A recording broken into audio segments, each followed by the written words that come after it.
வணக்கம் நண்பர்களே. இன்னைக்கு நம்ம பார்க்க போகிறது ஒரு கிராமத்து ஒரு சூப்பரான ஒரு உணவு தாங்க, சர்க்கரை வள்ளிக்கிழங்கு. இந்த சர்க்கரை வள்ளிக்கிழங்கு சாகா வரம் தரும் கிழங்கு அப்படின்னு இன்னொரு பெயரும் இருக்குது. ஸோ அதை பற்றி நம்ம ஃபுல்லாக பார்க்கலாம். 80 வயதுலையும் 18 வயது சக்தி, இது வெறும் வார்த்தை இல்லைங்க. உடல் பலம், சோர்வு இல்லாத வாழ்க்கை, சர்க்கரை, இரத்த அழுத்தம், இதய நோய் கட்டுப்பாடு, ஆண் பெண் இருவருக்கும் சக்தி, இத்தனை நன்மைகளையும் ஒரே கிழங்குல இருக்குன்னா நீங்கள் நம்புவீங்களா? இந்த வீடியோவை முழுசாக பாருங்கள். கடைசியில் சொல்ல போகிற விஷயம் உங்கள் வாழ்க்கையை மாற்றக்கூடியதாக இருக்கும். ஸோ இந்த வீடியோவை ஸ்கிப் பண்ணாமல் ஃபுல்லாக பாருங்கள், உங்கள் ஆரோக்கியம் கூட செய்யும். சர்க்கரை வள்ளிக்கிழங்கு, இது இங்கிலீஷில் ஸ்வீட் பொட்டேட்டோ அப்படின்னு சொல்லுவாங்க. இது நாட்டுக்கிழங்கு, இயற்கையாக இனிப்பு வாய்ந்த கிழங்கு. இது ரசாயனம் இல்லாத ஒரு சக்தி வாய்ந்த இயற்கை உணவு அப்படின்னு சொல்லலாம். இதை வெள்ளை, ஊதா, மஞ்சள் அப்படின்னு சொல்லிட்டு பல வகைகளில் இருக்குது. இது சூப்பரான ஒரு நியூட்ரிஷன்ஸ் நிறைந்த ஒரு உணவுனா அது சர்க்கரை வள்ளிக்கிழங்கு தான். நம்மளுடைய தாத்தா பாட்டி காலத்தில் மருந்து இல்லாமல் வாழ்கிறதுக்கு காரணமாக இருந்த ஒரு கிழங்கு, ஒரு உணவுனா அது இந்த உணவு தாங்க. இந்த கிழங்குடைய நன்மைகளை பார்க்கலாம். 80 வயதிலையும் உடல் சக்தியை கொடுக்கக்கூடியது தான் இந்த கிழங்குடைய மருத்துவ ரகசியமே. சர்க்கரை வள்ளி கிழங்குல காம்ப்ளெக்ஸ் கார்போஹைட்ரேட் இருக்குது. ஸ்லோ எனர்ஜியை ரிலீஸ் பண்ணுற தன்மை இருக்குது.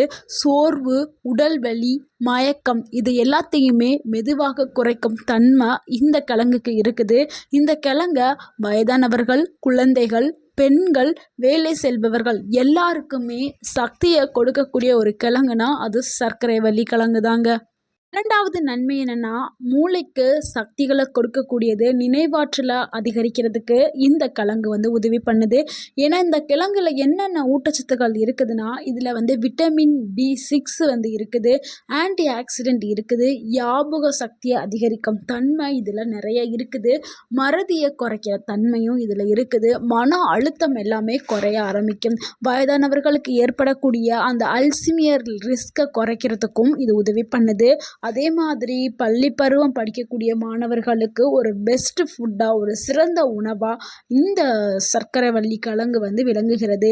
அதுவும் இந்த சீசனில், பொங்கல் சீசனில் சர்க்கரை வள்ளி கிழங்கு எளிதாக கிடைக்கும். கண்டிப்பாக எல்லாருமே வாங்கி உண்ணக்கூடிய ஒரு கிழங்கு தான் சர்க்கரை வள்ளி கிழங்கு.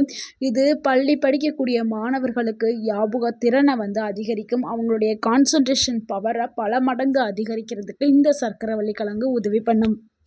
அடுத்து மூன்றாவது நன்மை என்னென்னா, சர்க்கரை நோயாளிகளுக்கு இது ஒரு சிறந்த உணவாக இருக்குது. நிறைய பேர் என்ன நினைக்கிறாங்கன்னா, சர்க்கரை நோயாளிகள் இதை சாப்பிடலாமா அப்படிங்கிற ஒரு கேள்வியை எழுப்புறாங்க. சர்க்கரை நோயாளிகள் சாப்பிடலாம், ஆம். ஆனால் சரியான முறையில் சாப்பிட்றது ரொம்ப ரொம்ப முக்கியம். இது லோ கிளைசிமிக் இண்டெக்ஸ் குறியீடு கொண்ட ஒரு உணவு தான். ஸோ இது தாராளமாக சர்க்கரை நோயாளிகள் எடுத்துக்கலாம். அதே மாதிரி நார்ச்சத்துக்கள் அதிகமாக உள்ளது. சுகரை சடனாக ஸ்பைக் பண்ணாது, அதாவது அதிகரிக்க செய்யாது. ஸோ அவங்க எடுத்துக்கலாம். இதை அவங்க ஃப்ரை பண்ணியோ இல்லை சுகர் சேர்த்தோ சாப்பிடக்கூடாது. இதை அவங்க வேக வச்சு மட்டும், ஆவியில் வேக வச்சாலும் சரி, இதை தண்ணியில் ஊற்றி வேக வச்சாலும் சரி, இவங்க வேக வச்சு மட்டும் எடுத்துக்கிறணும். அதே மாதிரி ஒவ்வொருத்தவங்களுடைய உடல்நிலையும் வேறு மாதிரி இருக்கும். ஏன்னா இவங்க சொல்லிட்டாங்களே அப்படின்னு சொல்லிட்டு சுகர் இருக்கிறவங்க, ஏன்னா நிறைய சுகர் இருக்கும்போது எடுக்கக்கூடாதுல. ஸோ அந்த மாதிரி ஒவ்வொருத்தவங்களுடைய உடல்நிலையும் வேறு மாதிரி இருக்கும். உங்களுடைய டாக்டர்கிட்ட நீங்கள் சின்னதாக ஒரு அட்வைஸ் கேட்டுக்கிறங்க. நான் சாப்பிடலாமா, எனக்கு எவ்வளோ சுகர் இருக்குது அப்படின்னு நீங்கள் கேட்டுட்டு சாப்பிட்றது இன்னும் ஒரு சிறந்த ஆரோக்கியத்தை கொடுக்க செய்யும்.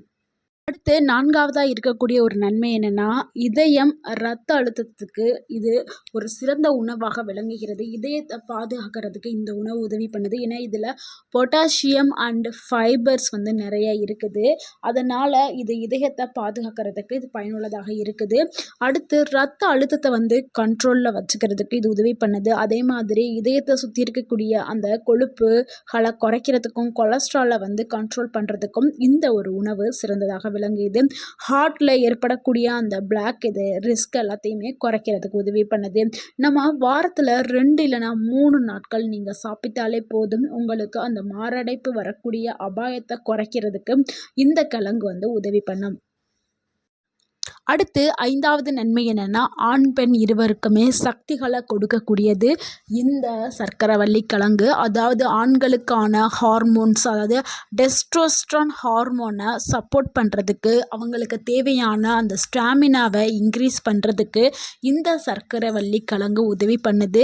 அதே மாதிரி ஹார்மோனை பேலன்ஸ் பண்ணுறதுக்கும் இது உதவி பண்ணுது.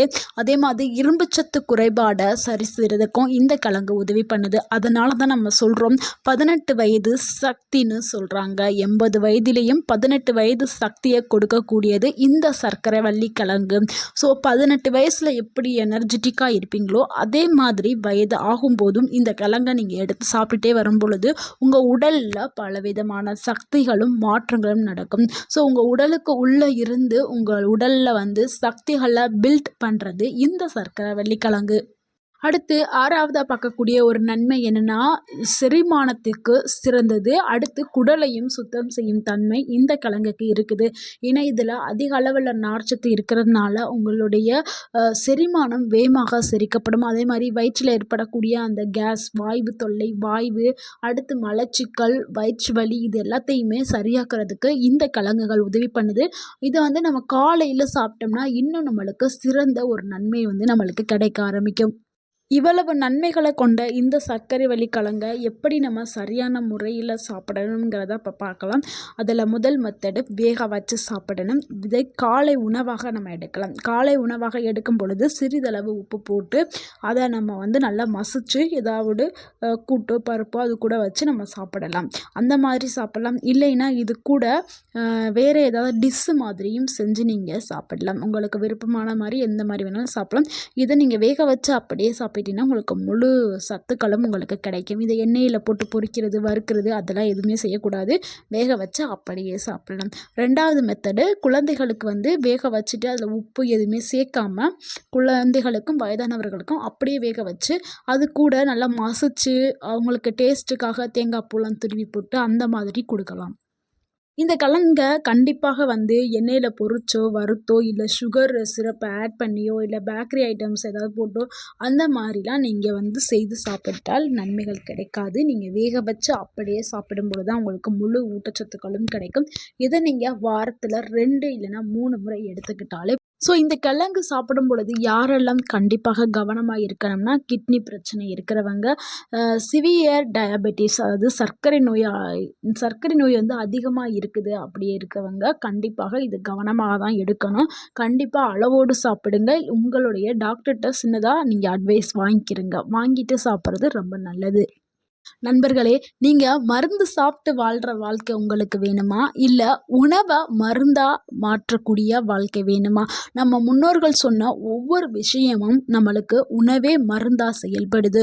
ஸோ முடிஞ்ச அளவு நம்மளுடைய உணவுகளை நம்ம மருந்தாக எடுத்துக்கிறது நம்மளுடைய வாழ்க்கைக்கு ஒரு நிரந்தரமான ஒரு தீர்வு கிடைக்கும். ஸோ இன்றைக்கி இந்த வீடியோ உங்களுக்கு பிடிச்சிருந்துச்சுன்னா இந்த வீடியோவுக்கு ஒரு லைக் பண்ணுங்கள். இந்த வீடியோவை உங்களுடைய ஃப்ரெண்ட்ஸ் அண்ட் ஃபேமிலிக்கு ஷேர் பண்ணுங்கள். மறக்காமல் எங்கள் சேனலை சப்ஸ்கிரைப் பண்ணுங்கள். எங்களுக்கு சப்போர்ட் பண்ணுங்கள். கமெண்ட் பண்ணுங்கள். தேங்க்யூ ஃபார் வாட்சிங்.